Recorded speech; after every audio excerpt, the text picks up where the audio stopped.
રાજકોટ ખાનગી ફાઇનાન્સના સીઝરો બન્યા બેફામ। કોઈપણ કાયદાકીય કાગળો વગર અડધા રસ્તેથી કાર લઈ ફરાર। માલિકની ગેરહાજરીમાં ચોરોની માફક કાર લઈ સીઝર નાસી ગયા। કારમાં રહેલા 1.5 લાખ રૂપિયા ગાયબ। માલિક દ્વારા પોલીસ ફરિયાદની કાર્યવાહી કરાશે।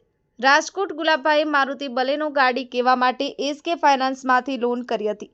જોકે બદનસીબે ધંધામાં અવરોધ આવતા છેલ્લા 5 હપ્તા ભરી શક્યા ન હતા અને બલેનો કાર લાઠી આસિફ પઠાણે આ કારની ખરીદી કરી હતી, જે હપ્તા ચડી ગયા હતા તે ભરી આપી અને લોન ટ્રાન્સફર કરી આપી કાર સોંપી આપવા ડીલ ફાઇનલ થઈ હતી અને આસિફ પઠાણ 1.5 લાખ રૂપિયા લઈ બેંકમાં ભરવા જતા હતા, પરંતુ રસ્તામાં ગાડીમાં ખામી સર્જાતા બંધ પડી ગઈ હતી અને ગાડી રોડ ઉપર સીડીમાં લોક કરી કારીગર ગોતવા માટે ગયા હતા। જ્યારે બીજા દિવસે ગાડી લેવા આવતા સ્થળ ઉપરથી ગાડી ગાયબ હતી।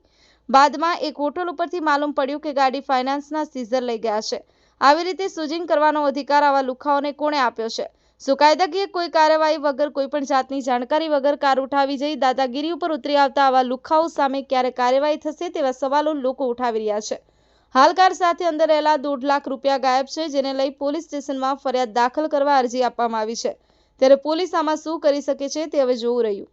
Bureau report, good news 24, Rajkot.